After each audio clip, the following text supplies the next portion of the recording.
Hello students, welcome back. आज के इस क्लास में हम लोग अपने क्लास 12 हिस्ट्री के सैंपल पेपर के सेक्शन सी को इन डिटेल डिस्कस करने वाले हैं। स्टार्ट करते हैं लोग। पहला हमारा क्वेश्चन है 28 का ए। इसमें बोला गया आपका, how did the philosophical and religious developments during the first millennium BCE in India influence the socio political aspects, explain with examples. है ना, हमें बोला गया क्या कि जो फिलोसॉफिकल एंड जो रिलीजियस डेवलपमेंट कैसे हमें देखने को मिलते हैं फर्स्ट मिलेनियम बीसीई इंडिया में, जो कि क्या करते हैं आपके ना सोशो एंड पॉलिटिकल एस्पेक्ट को क्या करते हैं, इन्फ्लुएंस करते हैं। इसको आपको क्या करना है, एग्जांपल के साथ में एक्सप्लेन करना है। देखेंगे पहला पॉइंट हमारा क्या लिया गया है। तो पहला पॉइंट देखो, बोला गया हमारा the emergence of influential thinkers such as Zarathustra, है ना, Zarathustra in Iran, Kongzi in China, Socrates, Plato, Aristotle in Greece, and Mahavira and Gautam Buddha in India marked a period of deep philosophical inquiry into the mysteries of existence। देखेंगे point में बोला जा रहा है कि जो ना एक इन्फ्लुएंसर जो आपके थिंकर्स होते हैं, जब उनका इमरजेंस होता है, जैसे अगर हम लोग बात करें ईरान में कौन थे आपके, तो ज़राथुस्त्रा थे। चाइना की बात करेंगे तो यहाँ पर कॉन्गजी थे आपके। वही अगर हम ग्रीस के बारे में बात करें तो वहां पर जो इन्फ्लुएंसर थिंकर्स इमर्ज होते हैं आपके, वो सोक्रेट्स होते हैं, प्लेटो होते हैं, एरिस्टोटल होते हैं। वही अगर इंडिया के बारे में बात की जाए तो यहाँ से महावीर होते हैं एंड गौतम बुद्ध होते हैं। ये सभी क्या करते हैं, मार्क करते हैं किसी को, तो एक ऐसे पीरियड को जो कि कैसा होगा आपका डीप फिलोसॉफिकल इंक्वायरी पीरियड होता है, किसमें, द मिस्ट्रीज ऑफ एक्सिस्टेंस में। दूसरा इंपॉर्टेंट पॉइंट हमारा है relationship between humans and the cosmic order were discussed. अब जहां तक देखो बात करेंगे ना रिलेशनशिप की, तो रिलेशनशिप जो ह्यूमंस के बीच में है एंड जो कॉस्मिक ऑर्डर के बीच में है, इनको काफी अच्छे से क्या किया गया है, डिस्कस किया गया। इसके अलावा पॉइंट हमारा है new kingdoms and cities were developing and social and economic life was undergoing significant changes in the Ganga valley. अब देखें ना पॉइंट, अब इसी टाइम पर हमें देखने को मिलता है ना कि जो न्यू किंगडम्स आपके हैं, न्यू सिटीज हैं, वो सभी क्या हो रहे थे आपके, डेवलप हो रहे थे। एंड इसके साथ ही हमें देखने को मिलता है कि जो सोशल एंड इकोनॉमिक लाइफ है ना, लोगों की जो सोशल लाइफ है या फिर कह लो कि लोगों की जो इकोनॉमिक लाइफ होती है, वो क्या कर रही होती है आपके, जो सिग्निफिकेंट चेंजेस उसके अंदर आपको देखने को मिलते हैं। स्पेशली कहां पर आपके, तो स्पेशली जब हम लोग बात करते हैं गंगा वैली में, है ना, स्पेशली कहां पर, तो अगर हम लोग जब बात करते हैं गंगा वैली में, आगे देखो पॉइंट बोला गया हमारा prompting these thinkers to also contemplate this societal transformation. इसके अलावा हमारा pre existing traditions including the early Vedic tradition as known from the Rig Veda involved hymns praising deities like Agni, Indra and Som, often chanted during sacrifices where people prayed for various blessings such as cattle, sons and good health। देखेंगे इसमें क्या बोला है, जैसे अगर आप pre existing क्या करते हो, ट्रेडिशंस के बारे में बात करते हैं ना, तो अगर जब हम लोग बात करते हैं प्री एग्जिस्टिंग ट्रेडिशंस के बारे में, इसमें क्या इंक्लूड है, तो जो अर्ली वैदिक आपके ट्रेडिशंस हैं वो यहाँ पर क्या होते हैं आपके, इंक्लूड होते हैं। जिसको हमें कहाँ जानने से मिलता है, तो अगर हम लोग बात करेंगे ना अर्ली वैदिक ट्रेडिशंस का, ये जानने को हमें कहाँ से मिलते हैं, ऋग वेद से मिलते हैं। इसमें क्या इन्वॉल्व है, तो बहुत सारे हाइम्स इन्वॉल्व है जो कि प्रेजिंग कर रहे होते हैं किनको, डाइटीज को। अब वो डाइटीज कौन कौन थे, जैसे डाइटीज के बारे में बात करेंगे तो वो अग्नि है, इंद्र है, इनके अलावा सोम है। इनका चैंटेड, इनको अक्सर चैंटेड हाइम्स वगैरह को किया जाता था जब सैक्रिफाइसेस की जाती थी, जहां पर लोग क्या करते थे, प्रे करते थे किस चीज के लिए, तो अलग अलग ब्लेसिंग्स के लिए। जैसे अगर हम लोग बात करें कैटल के लिए, सन्स के लिए एंड इवन गुड हेल्थ के लिए भी। Sacrifices were collective affairs, but later some were performed individually by household heads for the well-being of their families। अब देखो स्टार्टिंग हम लोग बात करें तो जो सैक्रिफाइसेस वगैरह जो भी होते थे, ये कलेक्टिव अफेयर्स होते थे, लेकिन आफ्टर सम टाइम क्या होने लगा, धीरे धीरे हमें देखने को मिलता है कि आपके सेक्रीफाइसेस को भी क्या किया जाने लगा, तो इंडिविजुअली परफॉर्म किया जाने लगा, जिसमें हाउस होल्ड के जो हेड्स होते थे वो अपनी फैमिली के वेलबींग्स के लिए, अपनी फैमिली के खुशहाली के लिए इस तरह से चीजें किया करते थे। आगे पॉइंट हमारा है मोर elaborate rituals like the Rajasuya and Ashwamedha were conducted by chiefs है ना and kings with Brahman priest overseeing the ceremonies। अब देखो बोला गया है कि जैसे ना जो elaborate आपके रिचुअल्स हुआ करते हैं, जैसे अगर हम लोग बात करेंगे राजसूया के बारे में, है ना, अश्वमेध के बारे में, इन सभी को कंडक्ट किया गया था किन के द्वारा, चीफ्स के द्वारा एंड किंग्स के द्वारा इनको क्या किया जाता था, कंडक्ट किया जाता था। साथ में कौन होते थे, आपके ब्राह्मण प्रीस्ट हुआ करते थे, जो भी पूरी सेरेमनीज को क्या करते थे, ओवर सी किया करते थे। आगे पॉइंट बोला गया आपका the Upanishads reflect a growing curiosity about the meaning of life, है ना। उपनिषद में क्या रिफ्लेक्ट होता है, तो एक ग्रोइंग क्यूरियोसिटी आपको डेवलप होती है, किसके मीनिंग के बारे में, तो लाइफ के मीनिंग के बारे में। The possibility of life after death, है ना, लाइफ आफ्टर जब ना डेथ की बात करते हैं। अब लाइफ आफ्टर डेथ में क्या होता है ना कि अगर क्या मरने के बाद भी क्या होती है, लोग मतलब जिंदा होते हैं, या मरने के बाद पुनर्जन्म जैसी चीजें, तो यहाँ पर लोगों को क्या होती है, पॉसिबिलिटी के बारे में यहाँ पर बात करते हैं। And other profound existing inquiries, यानी इनके अलावा ना और भी जो अदर आपके क्या होते हैं, प्रोफाउंड एग्जिस्टेंट क्या होते हैं, इंक्वायरीज होते हैं, उनके बारे में भी डिस्कस की जाती हैं। चलो आगे पॉइंट बोला गया आपका this texts delve into metaphysical concept and explore the nature of reality and human consciousness. Mahavir and the Buddha emphasized individual agency, suggesting that men and women could strive to attain liberation from the trials and tribulations of worldly existence। ठीक है, तो कुछ आपके important points हैं। चलो आगे हम लोग बात करेंगे नेक्स्ट क्वेश्चन में। नेक्स्ट हमारा क्वेश्चन है 28 का बी नंबर। अब देखो जैसे 28 की बी की हम लोग बात करेंगे, तो इससे पहले जो हमारा क्वेश्चन था वो 28 का था, यानी कि इधर आपको क्या करना है, 28 का क्वेश्चन ए को अटेम्प्ट करना, या फिर आपके 28 के क्वेश्चन 28 के बी को अटेम्प्ट करने हैं। देखो क्वेश्चन में बोला गया आपका how did the construction of stupas contributed to the spread of Buddhist teachings, explain with examples. अब देखना यहां से एक पॉइंट आता है, पॉइंट क्या है इसको थोड़ा समझेंगे। देखो जैसे ना अगर हम लोग क्या करते हैं ना, बुद्धिज्म की बात करते हैं, है ना, किसके बारे में, तो जैसे ना अगर आप क्या करते हो ना, बुद्धिज्म के बारे में बात करते हो, है ना, तो बुद्धिज्म के बारे में जब हम लोग बात करते हैं, सबसे इंपॉर्टेंट यहाँ पर ना स्तूपास के बारे में हमेशा बात होती है। ठीक है, तो स्तूपा ने क्या किया आपका, तो स्तूपा का जो कंस्ट्रक्शन हुआ था ना, उसने किस तरीके से क्या किया, कंट्रीब्यूट किया है, ताकि जो बुद्धिज्म की क्या हमारी टीचिंग्स हैं वो स्प्रेड हो सके। इसमें आपके ना स्तूपास का क्या रोल है, इसको हमें क्या करना है, एग्जांपल के साथ में डिस्कस करने हैं।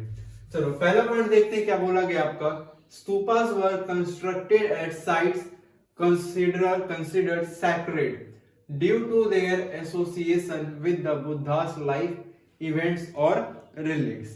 देखो पहला ही पॉइंट अपने आप में क्या है, काफी इंपॉर्टेंट है। देखो इसमें बोला जा रहा है ना कि स्तूपास को आपका कंस्ट्रक्ट किया जाता है साइट्स पर, ऐसे साइट्स पर जिसको कंसीडर किया जाता है सैक्रेड कंसीडर किया जा रहा है। क्यों किया जा रहा है सैक्रेड कंसीडर, क्योंकि यहाँ पर एसोसिएशन है किसका, तो बुद्धास के लाइफ का आपका एसोसिएशन देखने को मिलता है ना, उनके लाइफ इवेंट्स का या फिर कह लो उनके रिलीक्स का। सेकेंड है for example stupas were built at बोध गया where the Buddha attained enlightenment and Sarnath where he delivered his first sermon। अब देखना यहाँ से दो इंपॉर्टेंट पॉइंट आएंगे आपके। पहला पॉइंट क्या है आपका, एनलाइटमेंट का।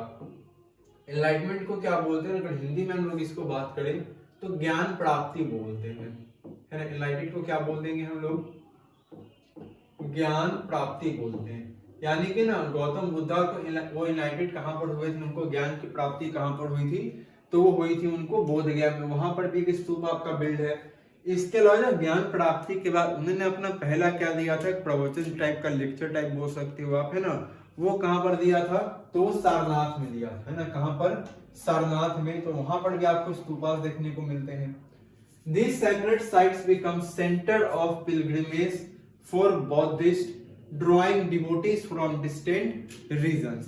अब ये जितने भी आपके क्या है ना सेंटर्स हैं, ये सैक्रेड साइट्स जितने भी, अब ये क्या बन चुके हैं, आपके सेंटर बन चुके हैं पिलग्रिमेज के, यानी कि क्या बोलते हैं इसको हम लोग हिंदी में, तीर्थ यात्रा, है ना, तीर्थ स्थल बोल लो, तीर्थ यात्रा बोल लो। तीर्थ यात्रा ही मतलब बौद्धिस्ट तीर्थ यात्रा के लिए फेमस क्या बन गए, सेंटर्स बन गए, जहां से ना डिवोटीज को क्या करते थे, दूर दराज इलाकों से उनको ड्रॉ किया जा रहा था। Stupas often feature carving, reliefs और inscriptions depicting scenes from the life of the Buddha. अब देखो स्तूपास के बारे में जब भी बात करते हैं तो बुद्धास में ऑफन क्या फीचर किया जाता था आपका, तो बुद्धास में ऑफन हमें देखने को मिलते हैं कि कार्विंग्स को फीचर किया जा रहा था, इनके अलावा कुछ रिलीफ्स आपके होते थे, है ना, कुछ इंस्क्रिप्शंस हैं आपके जो कि डिपिक्ट करते हैं उन सीन्स को जो कि कहां से, बुद्धा के लाइफ से हैं रिलेटेड आपके होते हैं। आगे फिर पॉइंट हमारा स्तूपास कंटेंट जताका टेल्स, है ना, स्तूपास में क्या कंटेंट था, तो जब स्तूपास के बारे में हम लोग बात कर रहे हैं तो स्तूपास के अंदर में आपका जताका टेल्स क्या था, कंटेंट था। Sanchi identify it as a scene from the Vessantara Jataka stories of the Buddha's past lives and important events in Buddhist history. अब देखो सांची आइडेंटिटी को मतलब एज अ सीन किया गया आपका कहां से, तो वेशांतरा जताका से, स्टोरी से, जो कि बुद्धास के क्या पास्ट लाइफ्स के बारे में है एंड बुद्धास के बौद्धिस्ट हिस्ट्री में जो इंपॉर्टेंट क्या रहे आपके इवेंट्स रहे कहीं ना कहीं उनके बारे में भी क्या करते हैं, ये बताते हैं। चलेंगे आगे, पॉइंट हमारा है these artistic representations served as visual narratives that conveyed Buddhist teachings. अब बोला गया कि जो आर्टिस्टिक रिप्रेजेंटेशंस हमें देखने को मिलते हैं ये क्या सर्व करते हैं, तो एक विजुअल नैरेटिव को क्या करते हैं आपके सर्व करते हैं, जो कि कन्वे करते हैं किसको आपके, तो बौद्धिस्ट टीचिंग्स को क्या करते हैं, कन्वे करते हैं, किस लिए, टू इलिटरेट ऑडियंस, मतलब जो पढ़े लिखे ऑडियंस नहीं भी हैं वो भी क्या कर पाए, विजुअल नैरेटिव्स के थ्रू इन चीजों को बेहतर तरीके से समझ पाए। जैसे एग्जांपल की बात करेंगे तो बोला गया आपका the carving on the at Sanchi like wheels, tree, है ना, सैलभंजी का, है ना, गजल लक्ष्मी, इसके अलावा हमारा है सरपेंट्स एक्सेट्रा। आगे हमारा पॉइंट है 8 में the architectural elements of stupas such as dome representing the Buddha's enlightenment and principles। अब देखो जब स्तूपास में आप देखोगे ना इस तरह का एक डोम बना होता है, गुंबद जिसको हिंदी में हम लोग बोलते हैं, तो मेनली किसको रिप्रेजेंट करते हैं आपके, तो बुद्धास के एनलाइटेंट को क्या करते हैं, एनलाइटमेंट को एंड उनके प्रिंसिपल्स को क्या करते हैं आपके रिप्रेजेंट कर रहे हैं। आगे पॉइंट हमारा है worshippers entered through the eastern gateway and walked around the mount in a clockwise direction, keeping the mound on the right, imitating the sun's course through the sky। and last बोला गया हमारा Sanchi, Amravati and साजी की ढेरी। ठीक है, तो कुछ इंपॉर्टेंट क्या है आपके साइट्स रहे हैं स्तूपा से रिलेटेड। चलेंगे नेक्स्ट हमारा क्वेश्चन है, देखो नेक्स्ट क्वेश्चन हमारा है 29 का ए। इसमें क्वेश्चन में बोला गया हमारा Vijayanagara empire was characterized by a distinctive architecture and building styles। justify the statement, justify करने आपको, देखो क्वेश्चन में सिंपली बोला गया कि जो विजयनगर एम्पायर है इनको कैरेक्टराइज किया गया आपका कैसे, तो एक distinctive architecture and building styles में। तो ये जो स्टेटमेंट यहाँ पर आपको मेंशन किया गया है, जो स्टेटमेंट यहाँ आपको दिया गया है, इस स्टेटमेंट को आपको क्या करने हैं, जस्टिफाई करने हैं। चलो स्टार्ट करते हैं। पहला पॉइंट क्या है हमारा, the city of Vijayanagara was enclosed by massive fortress walls constructed without mortar और cementing agents, comprise several lines of forts encircling the city, agricultural hinterland and forests। देखो पॉइंट बोला जा रहा है कि जो विजयनगर का सिटी है वो कैसे इंक्लोज्ड है, तो विजयनगर का जो सिटी आपका है ना वो आपके मैसिव फोर्ट्रेस वॉल्स के थ्रू क्या है आपका वो इनक्लोज्ड है। इसके अलावा बोला गया है कंस्ट्रक्टेड विथआउट मोर्टर और cementing agent. And Vijayanagara city को बनाया कैसे गया आपका, तो बिना मोर्टर और बिना सीमेंटिंग एजेंट के बनाए गए हैं इसको।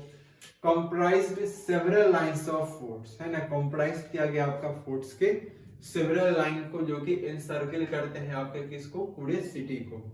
एग्रीकल्चरल हिंटरलैंड एंड फॉरेस्ट, इसके अलावा आपको एग्रीकल्चरल हिंटरलैंड देखने को मिलते हैं यहाँ पर, और फॉरेस्ट भी मिल जाते हैं।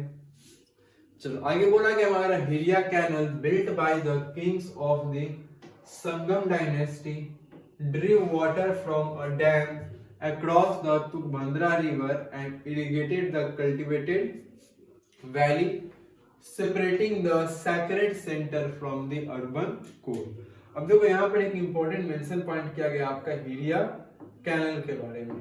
तो जब ना हिरिया कैनल के बारे में हम लोग इंपॉर्टेंट पॉइंट देखेंगे, यहाँ पर देखो बोला गया इसके बारे में कि हिरिया जो आपका कैनल है ना, इसको पहले तो पॉइंट है ना बनाया नहीं किया, तो संगम डायनेस्टी के किंग्स के द्वारा क्या किया गया आपका हिरिया कैनल को बनाया गया है। ठीक है, बनाया गया। आगे क्या बोला गया है, drew water from a dam across the Tungabhadra river, मतलब लोग यहाँ से क्या करते थे ना, वाटर को निकालते थे, पानी निकालते थे डैम से, किस लिए, तुगबंदरा रिवर से। एंड क्या करते थे, अपने कल्टीवेटेड, है ना, अपने वैली को कल्टीवेट किया करते थे, जो कि सेपरेट करती है उनको सेक्रेड सेंटर से फ्रॉम द अर्बन कोर। चलो आगे पॉइंट हमारा है Kamalapuram tank highlighted the cities water management system. अब देखो विजयनगर, अगर लोग सिटी के बारे में बात करें, अगर विजयनगर एम्पायर में आपको क्या करना है ना, वाटर मैनेजमेंट सिस्टम को पढ़ना है, तो विजयनगर एम्पायर के अंदर आपके ना वाटर मैनेजमेंट सिस्टम को कौन हाईलाइट करते हैं आपके, तो कमलापुरम आपके जो टैंक है वो हाईलाइट करते हैं इस चीज को। Royal centre included over 60 temples and around 30 building complexes identified as palaces। जैसे बात करेंगे ना रॉयल सेंटर, जिसमें इंक्लूड कितना आपका है, जिसमें ओवर आपके 60 टेम्पल्स इंक्लूड है, अराउंड 30 बिल्डिंग कॉम्प्लेक्सेस आपके इंक्लूड है। इनको आइडेंटिफाइड किया गया आपका कैसे, तो एज पैलेसेस के थ्रू। चलो आगे हमारा है Mahanavami दिब्बा was a high platform with slots for wooden pillars possibly used for royal gatherings और ceremonies। अब महानवमी दिब्बा के बारे में जब हम लोग बात करेंगे, तो महानवमी दिब्बा जो मिलनी का है आपका, तो एक हाई का है आपकी प्लेटफॉर्म है, जिसमें ना वुडन पिलर्स के आपके स्लॉट्स होते थे, जो कि पॉसिबिलिटी इसका यूज किस लिए किया जाता था, जो रॉयल गैदरिंग्स हो, जो राजा महाराजा कहीं पे इकट्ठा होते थे, कोई फंक्शन वगैरह उनके, या कोई जब उनकी सेरेमनीज होती थी, तो वहां के लिए है। The Mahanavami दिब्बा was a massive platform, है ना। एंड जब महानवमी हम लोग दिब्बा के बारे में बात करते हैं, तो ये क्या है आपकी, तो एक मैसिव क्या थी आपकी प्लेटफॉर्म थी, जो कि एसोसिएटेड आपके, किससे एसोसिएटेड आपके है, तो उन रिचुअल से है, जो कि ड्यूरिंग कब होते थे आपके महानवमी के फेस्टिवल में। It featured relief carving and may have supported a wooden structure। इसके अलावा इंपॉर्टेंट और पॉइंट क्या है आपका, तो मेनली रिलीफ कार्विंग यहाँ पर आपके ना फीचर होते हैं, जिसमें क्या होते हैं, सपोर्टेड होते हैं आपके वुडन स्ट्रक्चर के थ्रू। आगे बढ़ रहा है lotus Mahal located in the royal centre may have served as a council chamber or meeting place for the king and his advisors। देखो इंपॉर्टेंट पॉइंट क्या बोला है, जब लोटस हम लोग महल के बारे में बात करते हैं, तो रॉयल सेंटर में क्या है आपके लोकेटेड है, और ये कैसे सर्व करते हैं आपके, तो एक काउंसिल चेंबर के बारे में बात कह लो, या फिर हम लोग बात करते हैं एक मीटिंग प्लेस के बारे में, जो कि किंग्स के लिए हुआ करते थे और उनके एडवाइजर्स के लिए हुआ करते थे। इस तरीके से उनको सर्व किया गया है। चलो आगे पॉइंट हमारा है Hazara Rama temple is believed to have been used exclusively by the kings and his family। अब हजार रामा टेम्पल के बारे में बात करेंगे, तो हजार रामा टेम्पल क्या है, तो ऐसा ना माना जाता है कि विजयनगर के जो एम्पायर है, ये टेम्पल उनके लिए एक्सक्लूसिवली होता था और उनकी फैमिली के लिए। तो जो हजार रामा जो टेम्पल, इनका यूज सिर्फ और सिर्फ कौन किया करते थे, तो इसका यूज सिर्फ और सिर्फ विजयनगर एम्पायर के किंग्स या फिर किंग के जो फैमिली होते थे, वही लोग इसको क्या करते थे, यूज किया करते थे। Through the central shrines images are missing, है ना। और अगर हम सेंट्रल श्राइन्स की बात करते हैं, इमेजेस कैसे आपके मिसिंग है। The sculpted panels on the walls, है ना, depict scenes from the Ramayana, और रामायण के सीन्स भी यहाँ पर आपके डिपिक्ट होते हैं, ठीक है। जो रॉयल पैट्रोनज कंस्ट्रक्शन के बारे में कहीं ना कहीं क्या करते हैं, हमें बताते हैं उनके स्पेशली टेम्पल्स के बारे में। चलो आगे हम लोग बात करते हैं नेक्स्ट क्वेश्चन में। नेक्स्ट क्वेश्चन हमारा है, चलो एक और पॉइंट हमारे यहाँ पर मिसिंग है। देखो एक और पॉइंट जो यहाँ पर बोला गया, इसमें बोला गया आपका Vitthala temple featured various halls used for different purpose. अब यहाँ पर एक डिफरेंट टेम्पल आपका जो विठल टेम्पल है। अब जब विठल टेम्पल के बारे में हम लोग बात करते हैं तो इसमें मेनली क्या फीचर किया गया है, तो विठल टेम्पल में आपके ना बहुत सारे वेरियस हॉल्स को क्या किया गया, आपका फीचर किया गया है, जिनका यूज आपका डिफरेंट पर्पस के लिए किया जाता है। जिसमें इंक्लूडिंग क्या है, आपके होस्टिंग है स्पेशल प्रोग्राम्स ऑफ किसके, आपके म्यूजिक के, डांस के एंड ड्रामा के, सेलिब्रेटिंग डिवाइन वेडिंग्स, यहाँ पर ना डिवाइन वेडिंग्स वगैरह भी आपके सेलिब्रेट की जाती थी। चलो आगे हमारा क्वेश्चन है 29 का बी। अब सेम क्वेश्चन आपका है, सेम तो नहीं मींस क्या बोला गया क्वेश्चन के अंदर ना। अब जैसे जो क्वेश्चन हमारा यहाँ पर है 29 में, तो ए और बी यहाँ पर आपको दो ऑप्शंस मिलेंगे एंड उन दोनों में से आपको क्या करना है, किसी एक क्वेश्चन को ही अटेम्प्ट करना है, ठीक है। तो यहाँ पर जो हमारा क्वेश्चन है ये भी आपका किससे रिलेटेड है, तो ये क्वेश्चन भी हमारे ना विजयनगर एम्पायर से ही रिलेटेड है। क्वेश्चन में बोला गया आपका the establishment of Vijayanagara empire considered significant in the history of the Indian subcontinent. अब देखो जहां तक हम लोग बात कर रहे हैं हमारे इंडियन सब कॉन्टिनेंट की, तो जब बात करेंगे ना इंडियन सब कॉन्टिनेंट की, तो इंडियन सब कॉन्टिनेंट में क्या होता है, जो विजयनगर एम्पायर का एस्टैब्लिशमेंट है वो एक काफी सिग्निफिकेंट माना जाता है ना इंडियन सब कॉन्टिनेंट में। इस स्टेटमेंट को हमें क्या करने हैं, जस्टिफाई करने हैं। देखो पहला पॉइंट क्या आपका बोला गया है, the Vijayanagara empire flourished as a diverse cultural linguistic and religious traditions. देखो जब बात करेंगे ना विजयनगर एम्पायर में, तो विजयनगर एम्पायर के बारे में बोला गया आपका, ये मेनली क्या था आपका, फ्लोराइज आपका था एक डाइवर्स आपका cultural linguistic and religious traditions में। अब कौन कौन से पॉइंट्स यहाँ पर आएंगे, उन पॉइंट्स को हम डिस्कस करेंगे। देखो पहला पॉइंट बोला गया आपका, it fostered a climate of cultural synthesis. मतलब पहला तो क्या करता है, क्लाइमेट ऑफ कल्चरल सिंथेसाइसिस को क्या करता है आपका, ये फोस्टर्ड करता है। दूसरा है the empire's architectural marvels such as temples palaces and fortifications reflected a blend of indigenous Dravidian style with influence from the neighboring regions। अब देखो इस एम्पायर का जितना भी आपको क्या देखने को मिलता है ना, आर्किटेक्चरल मार्वल्स आपको देखने को मिलते हैं। इवन आप चाहे बात कर लो टेम्पल्स के बारे में, चाहे आप पैलेसेस के बारे में बात करो, या फिर आप फोर्टिफिकेशंस के बारे में हम लोग बात करेंगे, ये सभी क्या करते हैं आपके ना रिफ्लेक्ट करते हैं किसी के ब्लेंड को। ब्लेंड यहाँ पे कहने का मतलब आपका होता है ना, ना मिक्सचर, है ना, मिक्सचर बोल सकते हो आप इसको। ब्लेंड कहने का मतलब यहाँ पर क्या है आपका, तो मिक्सचर है। तो ये सभी क्या करते हैं आपके ना रिफ्लेक्ट करते हैं आपके मिक्सचर को, जो कि इंडिजीनियस हमारी जो द्रविडियन स्टाइल है, जिसमें इन्फ्लुएंसिंग आपको कहाँ देखने को मिलता है, इसका इन्फ्लुएंस आपको नेबरिंग रीजन से देखने को मिलता है। आगे पॉइंट हमारा है the Vijayanagara empire controlled trade routes and attracted merchants from across the Indian ocean regions. अब विजयनगर एम्पायर मेनली क्या करते हैं आपके, तो विजयनगर एम्पायर ट्रेड रूट्स को कहीं ना कहीं क्या करते हैं, कंट्रोल करते हैं, एंड मर्चेंट्स को क्या करते हैं, तो अट्रैक्ट करते हैं हमारे इंडियन ओशियन रीजन के अक्रॉस में।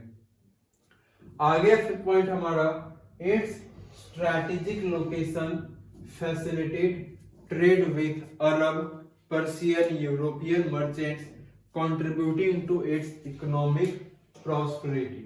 आगे देखो पॉइंट है कि इनका जो स्ट्रैटेजिक लोकेशन है, ये मेनली क्या करता है, फैसिलिटेट करता था ट्रेड, मतलब मेनली अपने लोकेशन के कारण ये ट्रेड कर पा रहे थे किनके साथ में, तो अरब, पर्शियन एंड यूरोपियन मर्चेंट्स के साथ में, जो कि इनकी इकोनॉमिक प्रॉस्पेरिटी को क्या करता है, काफी ज्यादा कंट्रीब्यूट कर रहा होता है।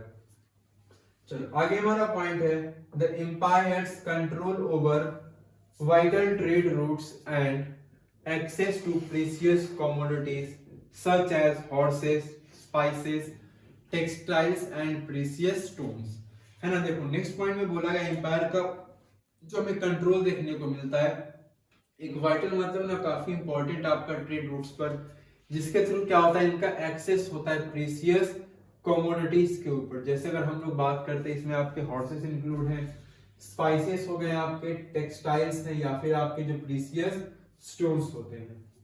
With in the polity claimants to power included members of the ruling lineage as well as military commanders. Their rule was characterized by expansion and consolidation. अब देखो इनके ना रूल्स को कैसे कैरेक्टराइज करते हैं। जब इनके ना रूल्स को कैरेक्टराइज करने की बात आती है, तो या तो हम लोग एक्सपेंशन से करते हैं और हम लोग कंसोलिडेशन से करते हैं। चलें आगे बोला गया आपका दे acquired Odisha and the sultan of Bijapur. इन्होंने क्या क्या एक्वायर किया, तो एक तो ओडिशा एंड दूसरा बीजापुर के सुल्तान को इन्होंने एक्वायर किया। इसके अलावा बोला गया आपका the kingdom remained in a constant state of military, है ना, प्रीपेयर्डनेस। इसके अलावा इंपॉर्टेंट एक पॉइंट आपका, किंगडम हमेशा क्या रहती है आपकी, रिमेंड रहती है एक कांस्टेंट स्टेट ऑफ मिलिट्री प्रीपेयर्डनेस के अंदर। चलो आगे हम लोग बात करेंगे कुछ और इंपॉर्टेंट पॉइंट्स की। देखो पॉइंट बोला गया आपका it flourished under conditions of unparalleled place and prosperity, है ना। इसके अलावा कुछ और जो पॉइंट्स यहाँ पर है, इसमें देखो बोला गया आपका कि मेनली फ्लरिश करते हैं किस चीज को आपके, तो अंडर कंडीशंस को, जो कि अनपैरेलल्ड आपके पीस एंड प्रॉस्पेरिटी के हैं। आगे हमारा Krishna Deva Raya is credited with building some fine temples and adding impressive gopurams to many important South Indian temples. He also founded a suburban township near Vijayanagar called Nagalpuram. Their fortifications surrounding the capital city provided defense against external threats, ensuring the empire's territorial integrity and sovereignty. आगे हमारा point है the Vijayanagar period witnessed a golden age of literature in languages. अब देखो जैसे important एक है, तो Vijayanagar period mainly क्या करता है आपका, विटनेस करता है एक गोल्डन एज ऑफ लिटरेचर को। कौन से लैंग्वेज में, तो लैंग्वेज की अगर हम लोग बात करें तो संस्कृत है, कन्नड़ है, तेलुगु और तमिल है। With prolific literary works, poetic composition and scholarly treatises produced during this era.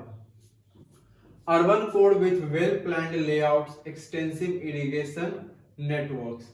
Their water management system left a lasting legacy in the region. यानी कि इनका जो water management system था वो काफी शानदार था।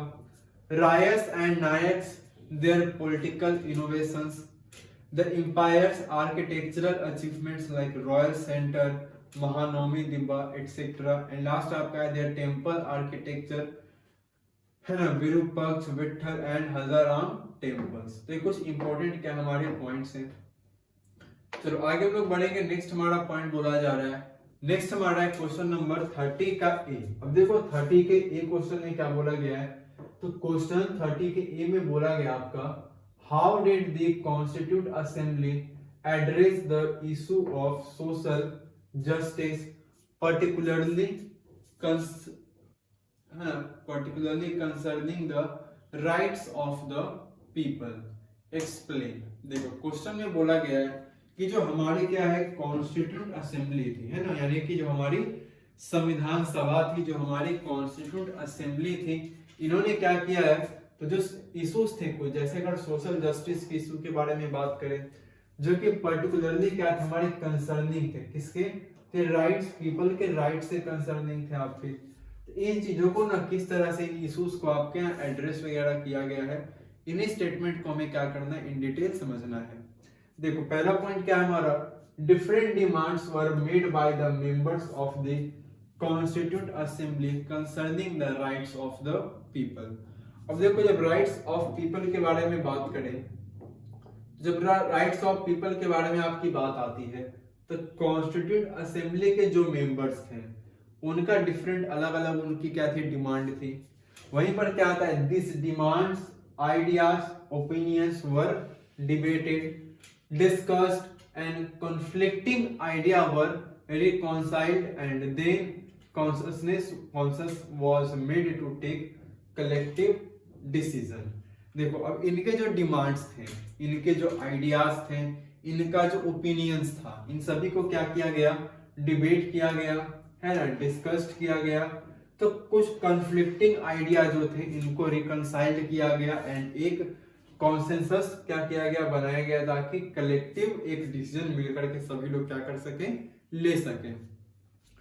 Intense debate took place in assembly on the issue, और काफी इंटेंस डिबेट हमें देखने को मिलता है असेंबली के अंदर इन इश्यूज के ऊपर। B Pocker Bahadur give powerful presentation for continuation minorities representation in the political system and in governance of the country. वही जब बात करेंगे हम लोग ना बी पोकर बहादुर की, इन्होंने क्या किया, एक पावरफुल प्रेजेंटेशन दिया किस चीज के ऊपर, तो कंटिन्यूएशन जो माइनॉरिटीज हैं उनका रिप्रेजेंटेशन कहां पर, पॉलिटिकल सिस्टम में एंड कंट्री के गवर्नेंस के ऊपर। Sardar Patel strongly declared that separate electorate was a poison. And जब ना सरदार पटेल के बारे में हम लोग बात करेंगे तो सरदार वल्लभ भाई पटेल ने क्या किया, स्ट्रांगली उन्होंने डिक्लेयर किया कि जो सेपरेट इलेक्ट्रोड की बात की जा रही है, ये सेपरेट इलेक्ट्रोड हमारे कंट्री के लिए क्या है, तो सेपरेट इलेक्ट्रोड कहीं ना कहीं हमारे कंट्री के लिए एक पॉइजन है, जहर का काम करेगा।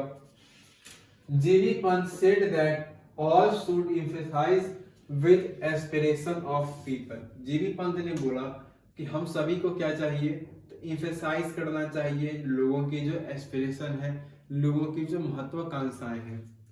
All these arguments were based on the unity of nation। And यहाँ पर देखो जितने भी आपके आर्गुमेंट्स दिए जा रहे थे वो सभी आर्गुमेंट्स किसके ऊपर बेस्ड थे, आपके तो नेशन के यूनिटी के ऊपर बेस्ड थे। Where every individual is a citizen of a state, जहाँ पर हर एक इंडिविजुअल क्या होगा, नागरिक होगा एक स्टेट का। And each group had to be assimilated within the nation, और हर एक ग्रुप को क्या करना होगा, नेशन के साथ में एसिमिलेट करना होगा।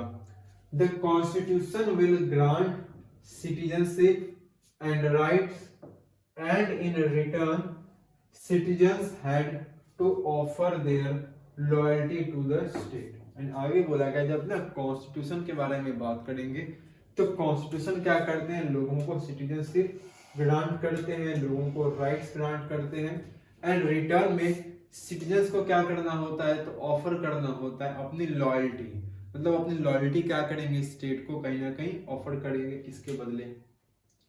तो यहाँ पर क्या थे, ये कुछ इंपॉर्टेंट क्या थे आपके पॉइंट्स थे। इसके अलावा हम लोग बात करें कुछ और इंपॉर्टेंट पॉइंट्स में, देखो जैसे पहला पॉइंट बोला गया पर पॉइंट नंबर 9 है, इसमें बोला गया है communities could be recognized as cultural entities and politically members of all communities are equal to the member of the state। देखो बोला गया जब कम्युनिटीज आती हैं तो कम्युनिटीज को आपको रिकॉग्नाइज करना चाहिए, कैसा, तो as cultural entities and politically members जो आपके हैं ना कम्युनिटीज के, वो क्या है आपके मेंबर ऑफ द स्टेट के इक्वल होंगे। इनके अलावा हमारा 10th पॉइंट बोला गया NG Ranga welcomed all legal and civil rights granted by the constitution to its citizens।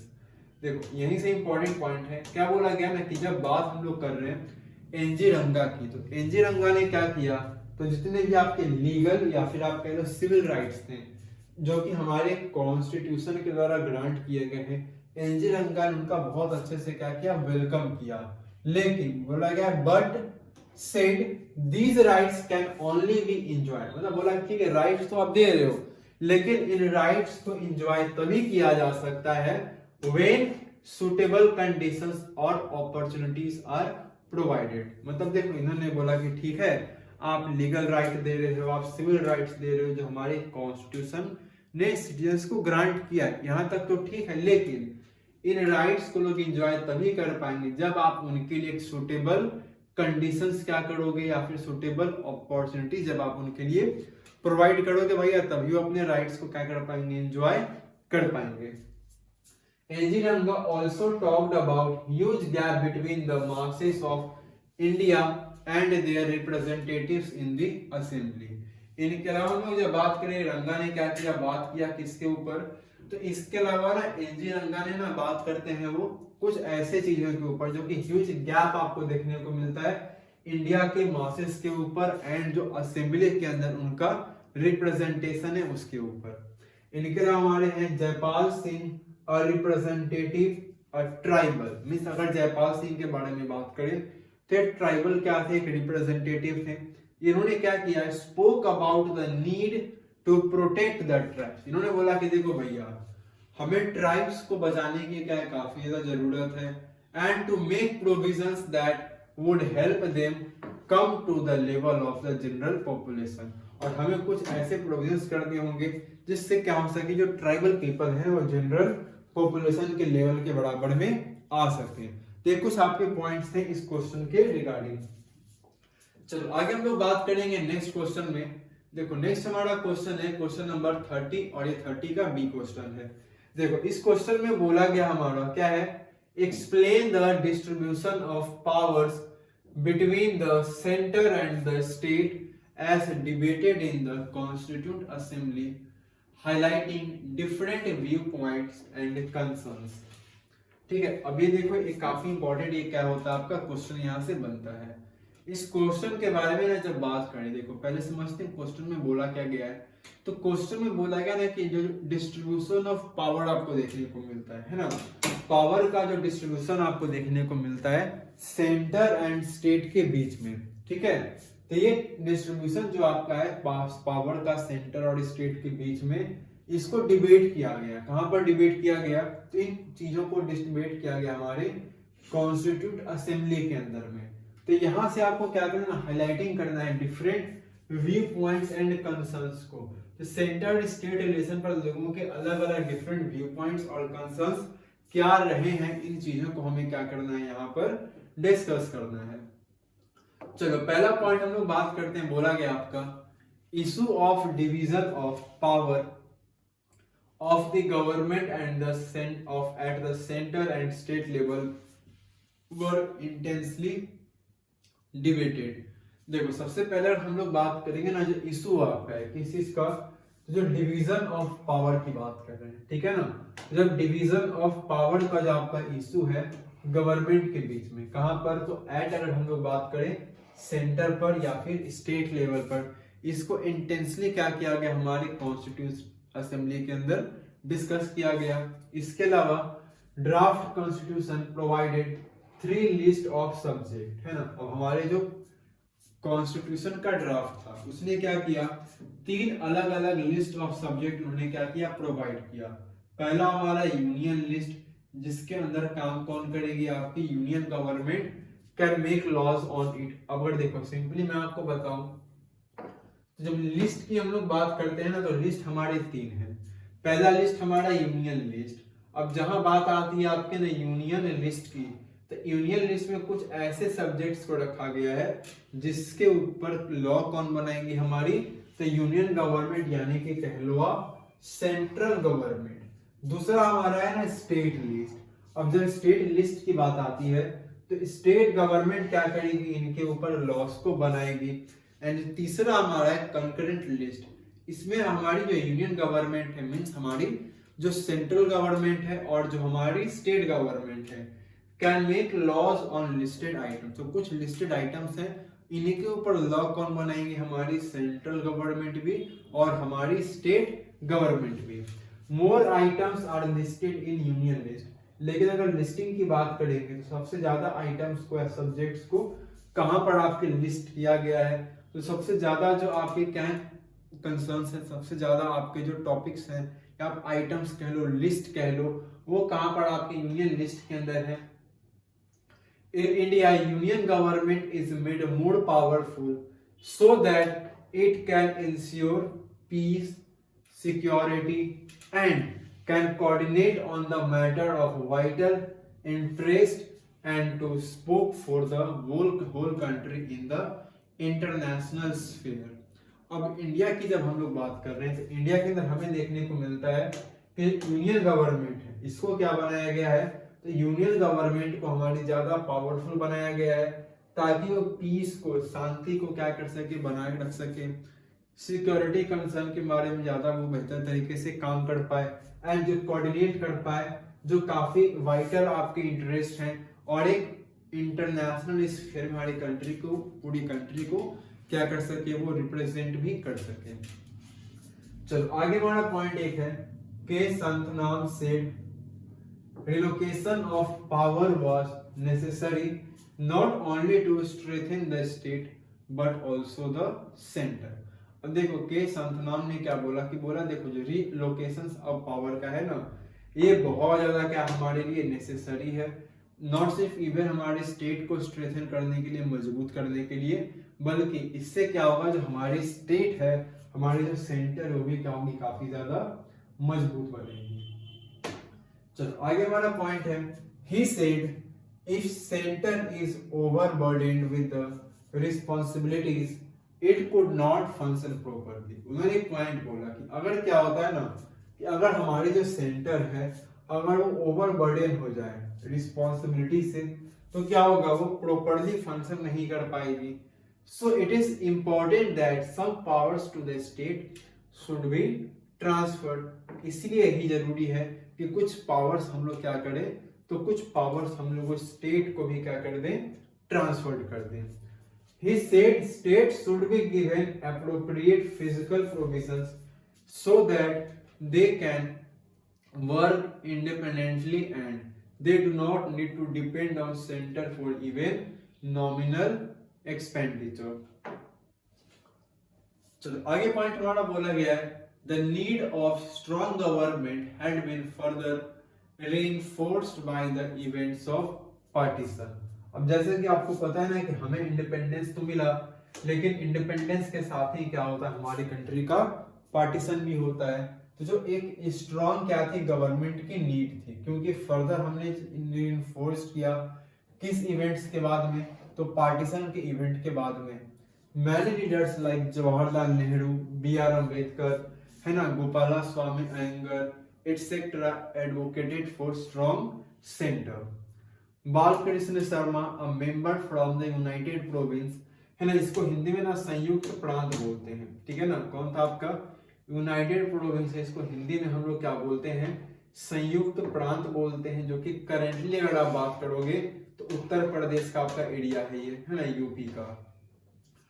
argued extensively that only a strong center could effectively plan for national welfare. देखो इन्होंने simply बोल दिया कि देखो बालकृष्ण शर्मा ने बोला, जो कि आपके ना यूनाइटेड प्रोविंस के आपके मेंबर थे, इन्होंने स्ट्रांगली आर्ग्यूड किया है किसके ऊपर, एक स्ट्रॉन्ग सेंटर के ऊपर इफेक्टिवली वो नेशन को क्या, नेशन के वेलफेयर के लिए, चाहे बात की जाए आपके ना मोबिलाइज इकोनॉमिक रिसोर्सेज को वो बेहतर तरीके से कर सकते हैं, या फिर अगर हम लोग बात करेंगे एक एफिशिएंट एडमिनिस्ट्रेशन को एस्टेब्लिश करने की, या फिर फॉरेन थ्रेट से डिफेंड करने को। ये सभी कौन कर पाएंगे, तभी पॉसिबल हो पाएगा जब हमारी सेंट्रल गवर्नमेंट क्या होगी, ज्यादा पावरफुल होगी। चलो आगे पॉइंट है हमारा, the constitution exhibited a clear inclination towards the rights of union of India over those of its constitute states, reflecting a shift in priorities driven by the time. ठीक है, तो ये कुछ हमारे क्या इंपॉर्टेंट क्वेश्चंस थे जिसको हमने क्या किया, सेक्शन सी के काफी अच्छे से इन डिटेल हमने डिस्कस किया है। तो आज के इस क्लास में लोग यहीं पर अपने एंड करेंगे। नेक्स्ट क्लास में हम लोग इस हिस्ट्री के सैंपल पेपर के section D and section E को इन डिटेल अच्छे से डिस्कस करेंगे। तब तक के लिए thank you and take care.